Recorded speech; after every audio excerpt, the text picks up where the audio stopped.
Just so you know, if any of you are at my memorial service, I would like to sing that hymn. I'd like you to sing that hymn.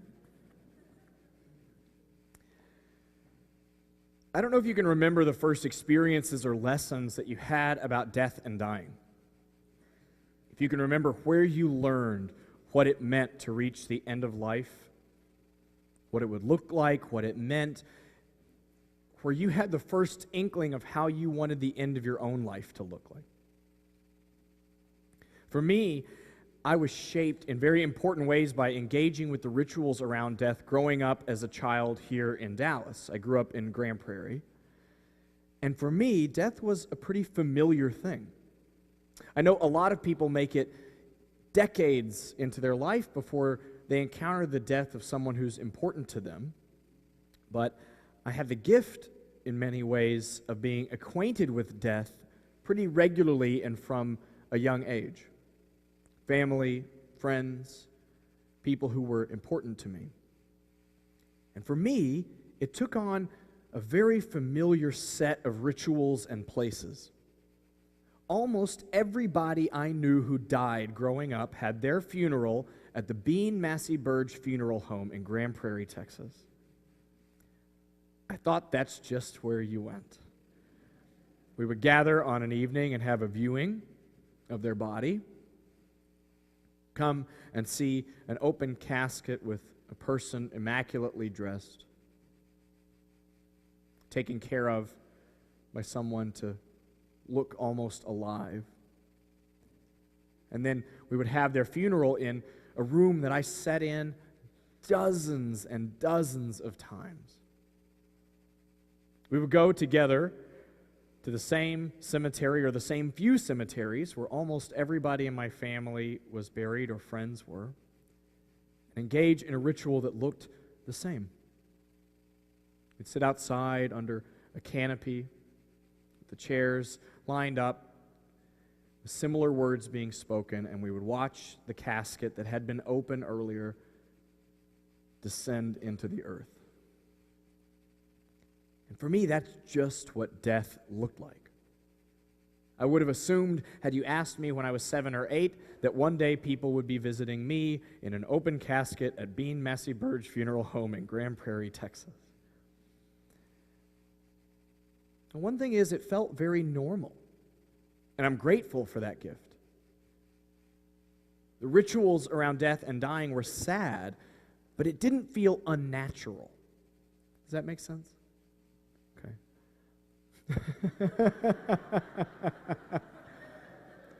That's okay too. It didn't feel unnatural. It didn't feel like something that I needed to be afraid of. It was sad, but not scary. We gathered with people, the same people, year after year, some of this sitting in the chairs, and some being memorialized.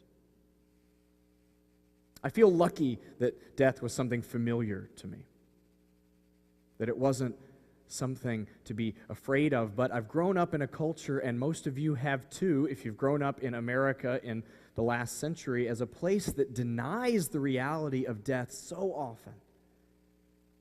Often the end of our lives are a medical process instead of a human one. And medicine's good, it helps us, but often the process of dying is seen by us as a failure in some ways instead of a reality.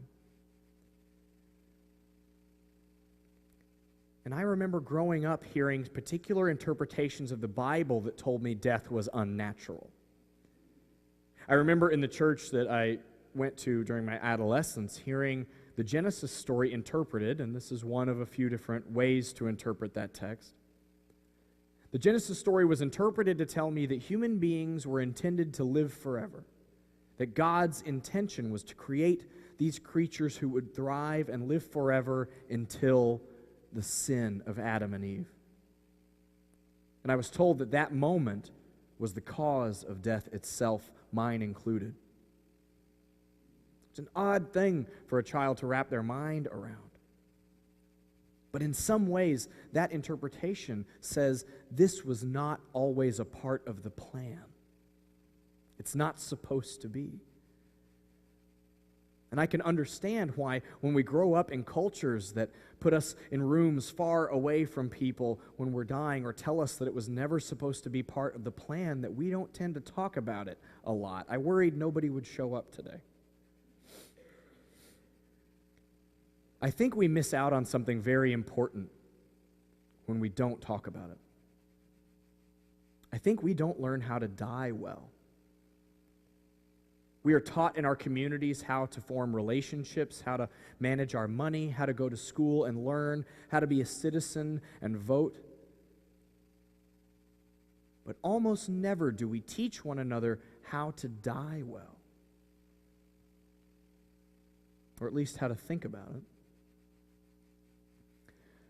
I remember my first encounter with the Unitarian Universalist approach to death was when I was a college student. I just started attending Red River UU Church in Denison, Texas. I was a college student at Austin College in Sherman. I was sitting in the chairs of our small church one day, and the preacher that day was a woman who's now a member of our church, Scotty Johnson. And Scotty was preaching that day after having been with her mother when she died only days before. I thought it was amazing that she was in the pulpit at all. But she stood there and gave one of the only sermons I actually remember, my own included. I will never forget this sermon.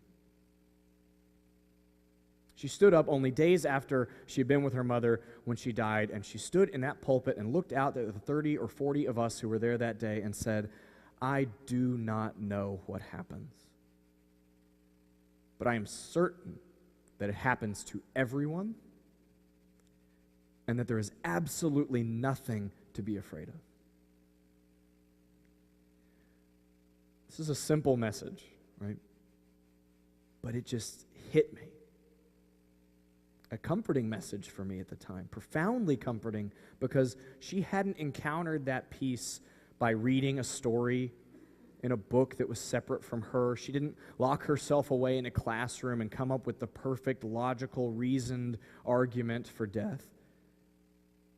She said, "I was there with my mom when she died, and it is okay.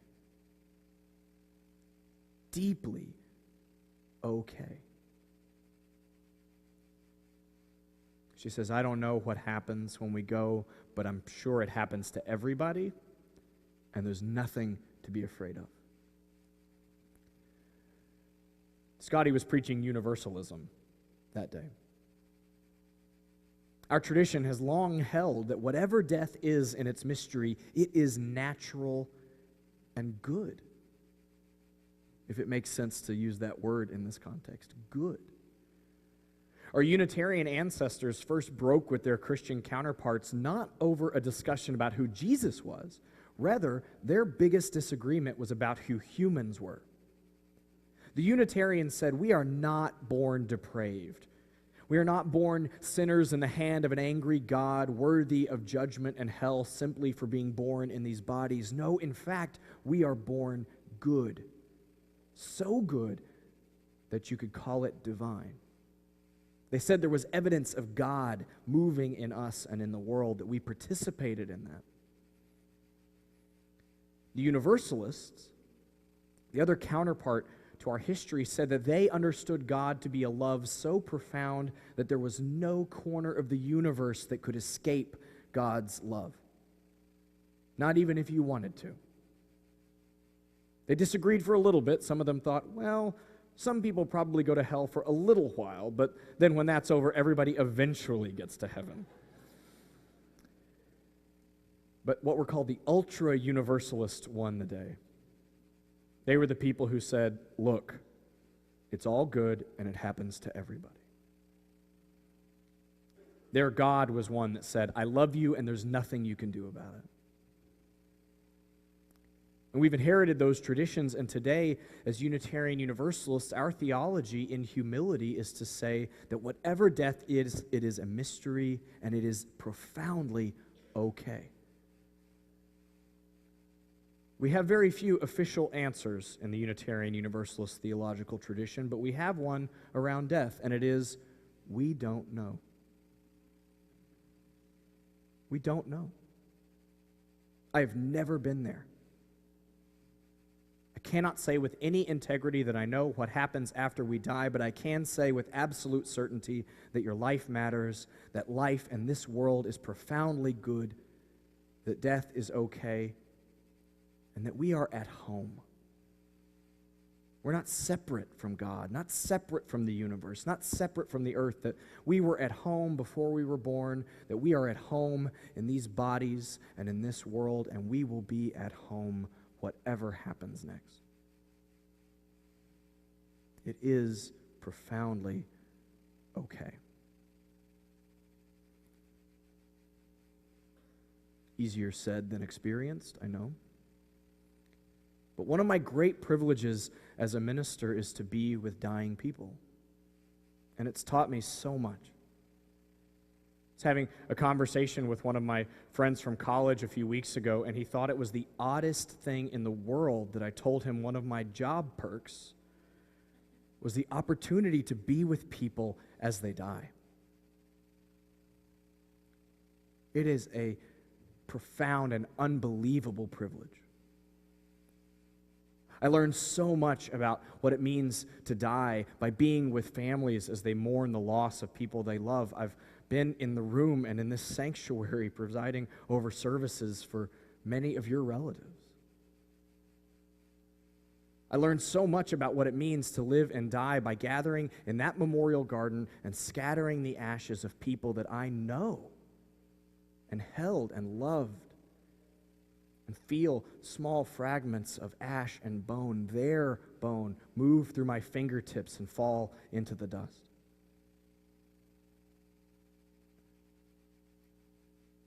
I learn about what it means to live and die by the privilege of actually getting to be with people as they near the end of their life. And on some occasions, I'm given the rare privilege of being the last human being that a person will see or speak to. The enormity of that is not lost on me. And the interesting thing is that in my process of being with people at this stage of life, I have gained more comfort from that lesson than almost any other. Not everybody, but the vast majority of people I've been with in that stage of life grow more comfortable with the notion of dying the closer they get to death. Often, the people in the room who are the least comfortable are not the dying person. Yeah? It makes sense. We don't want people we love to go anywhere. But I've sat with people holding my hand as they breathe their last, telling me it's going to be okay. It's profoundly comforting in a way that I cannot explain or do justice to with words. But what I've learned from them is that it is profoundly okay. That I don't know what happens, but I'm certain it happens to everybody, and it is okay. There's a man named Ira Byock that some of you in the medical field may know. He works in palliative medicine and hospice care and has for decades, one of the pioneers in the field. And he says that in his mind, I love this, he's proposing that we begin to understand death as one of the developmental stages in human life. Like infancy or adolescence or middle age or old age, he says there are things we learn and skills we develop in the dying process that are unique to that window of time, and that we're missing out if we don't learn from that developmental stage. He says it's kind of like being a toddler. You have to learn how to use your body differently because it's changing, and people see who you are as a person differently, that you start to understand your impact on the world in different ways. He compares it to that stage of being a toddler quite a bit, actually. He says this, that in all of his experience interviewing people who are going under anesthesia for transplant surgeries, he asks them a question: what is important? And he said 100% of the time the answer he's gotten is the name of another human being. He said he's never received a different answer. And he says that dying people who die well, he talks about the idea of actually dying well. And he's very careful. He says, this is not an adverb. I don't mean that you can do it right. He said, you can be well when you die. He said that people who are well when they die have 4 conversations that change everything. He calls them the 4 things that matter most. Please forgive me. I forgive you. Thank you. And I love you. 11 words. 4 sentences. He said that saying them out loud in that period of life is transformative. When we read that reading this morning, I'm sorry about that, by the way. When I first encountered it, my experience was of grief and gratitude in equal measure. And I was listening to it in a podcast in the car, and I pulled into my driveway at the end of it, and I opened the door and came home from work, and I was teary and red, puffy face, and I walked into the kitchen, and Kate said, "What's going on?" And I said, "I just listened to this thing, and I want to play it for you." And she said, no. If it does to me what it did to you, I don't want anything to do with it. I thought it was amazing that Danny, in that reading, seems to be very well while he's dying. He's not going to live, but he seems very well to me. They were doing the 4 things that matter most. And it started long before a diagnosis, and that's the important part to me. You can hear it in their interview before he got sick. This is a couple acknowledging their imperfections honestly with each other, saying thank you, daily love letters, saying I love you over and over again, till the very end. It seems odd, but they model a way of leaving the world that I would be very proud to live out.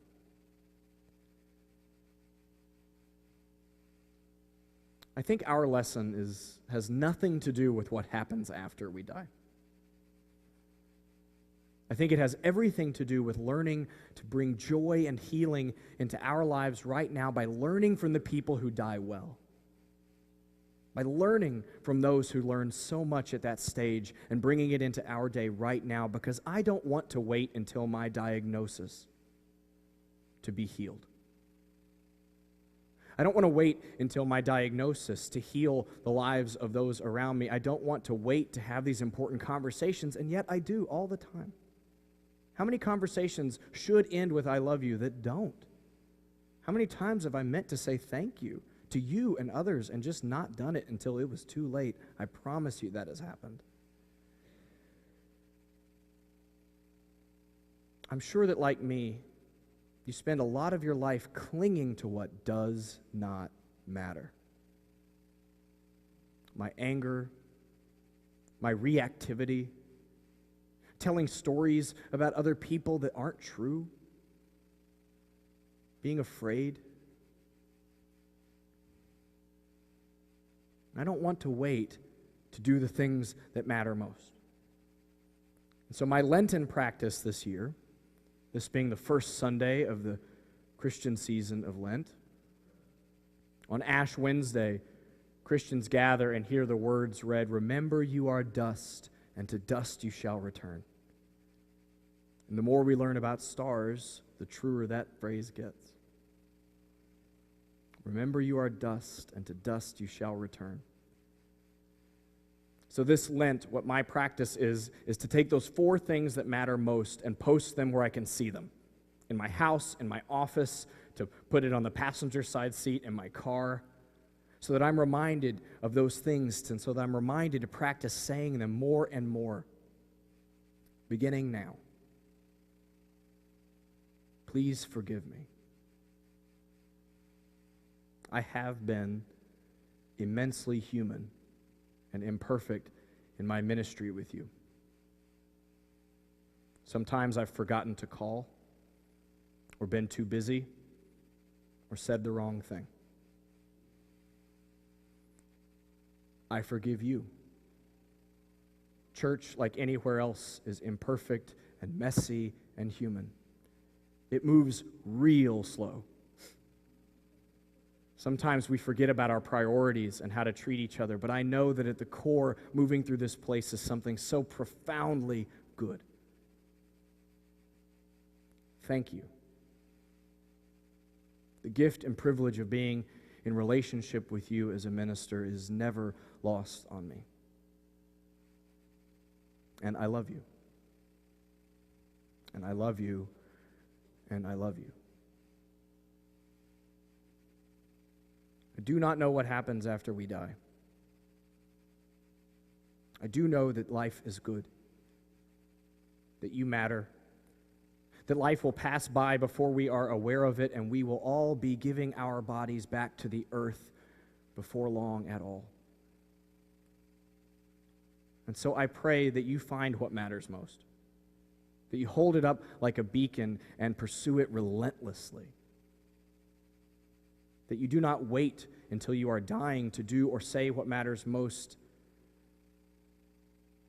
that you remember from dust we came, and to dust we will return. And until then, I hope that you are profoundly well. May it be so, and amen.